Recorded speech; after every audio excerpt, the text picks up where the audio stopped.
A guardian angel in Christianity is a good spirit given to a person by God to help and guide him in his affairs. His task is to protect a person from the wrong use of his own evil will, but he cannot prevent him from doing this will.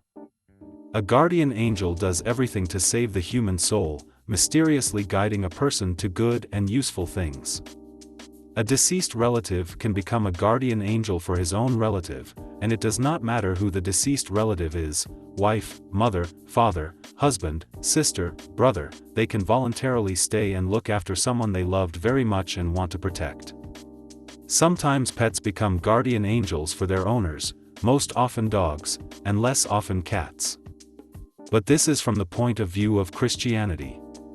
And if you look at this phenomenon from the point of view of science, can scientists really seriously take up the study of the world of angels?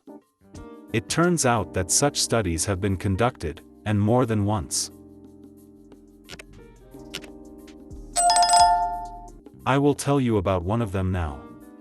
The existence of the other world is also evidenced by the stories of people who saw guardian angels and received help from them.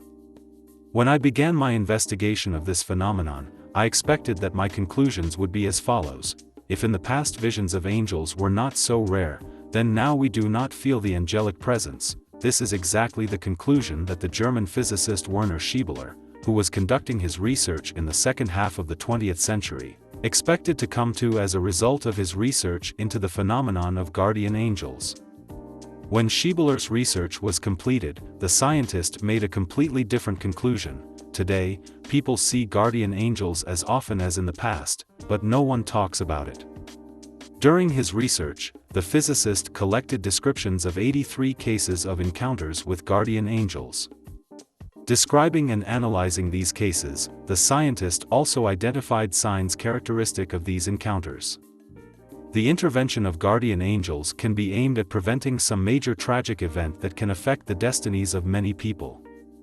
Also, intervention from the other world often saves a person in cases when he tries to commit a rash act, explained Werner Schiebeler. Clinical psychologist Heinz Henning told the scientist about one of such cases. And Henning heard about it from his patient, Peter Gerloff. This case happened to Peter in 1988.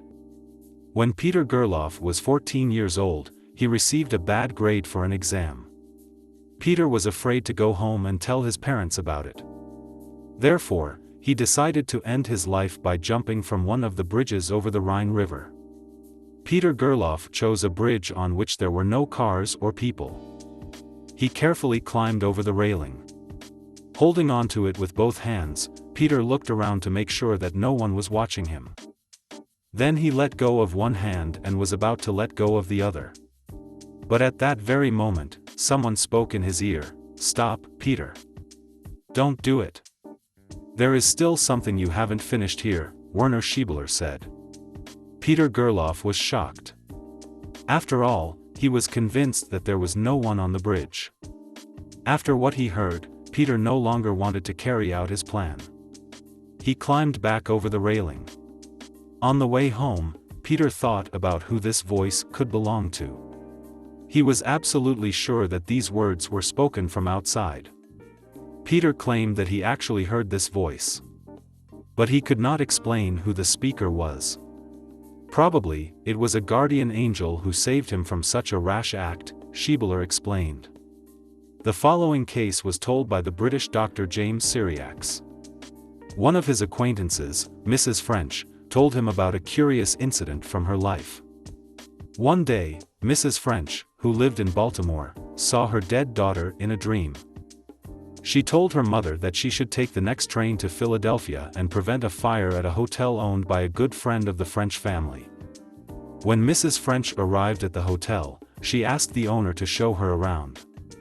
The woman stayed in a small room under the stairs. Mrs. French claimed that the fire would be lit in this room. In another example given by Werner Schiebeler, two guardian angels saved the life of Dr. Britt, who lived in Den Helder. One night, the bell at Britt's door rang. The doctor looked out of the window and saw a man standing in the street, who hurriedly said to him, "Mr. Britt, a seriously ill person is waiting for you at Jansenstrasse 24. He asks that you come to him as soon as possible."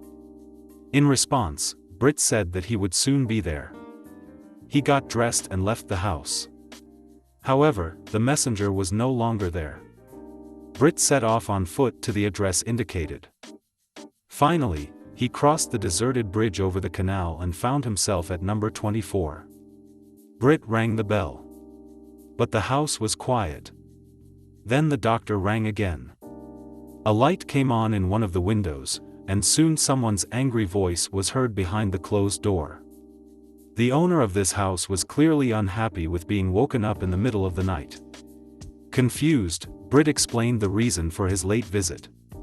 "We don't need any doctor, we have no patients here," the voice behind the door grumbled in response. Britt had no choice but to return home. Only 20 years later did he learn all the details of this strange story. 20 years later, a stranger appeared on Britt's threshold. "Mr. Britt, I would like to talk to you," the guest said, trying not to look the doctor in the eye. Britt invited the stranger into the house. For several minutes he hesitated to start a conversation, but finally asked, "Do you remember how about 20 years ago someone woke you up in the middle of the night and reported a sick person on Jansenstrasse?" "I will hardly be able to forget that incident," Britt answered and smiled. After listening to Britt, the stranger was confused. He assured the doctor that he clearly saw someone accompanying him on both sides. All this time, Britt's guest was tormented by his conscience. He came to repent of what he wanted to do. And then he was just going to rob the doctor. By the way, if you look through all 83 cases of meeting with angels that I managed to collect, then you can say with confidence that each of them touched people to the depths of their souls. A person either realized the full horror of his intentions, or felt a sense of bliss, peace of mind, and was strengthened in his faith. These feelings remain in the memory for a lifetime. And only by these feelings can you assess whether your meeting with an angel was genuine, said Werner Schiebeler. And what do you think about this, dear viewers? Write about it in the comments. And see you on our channel.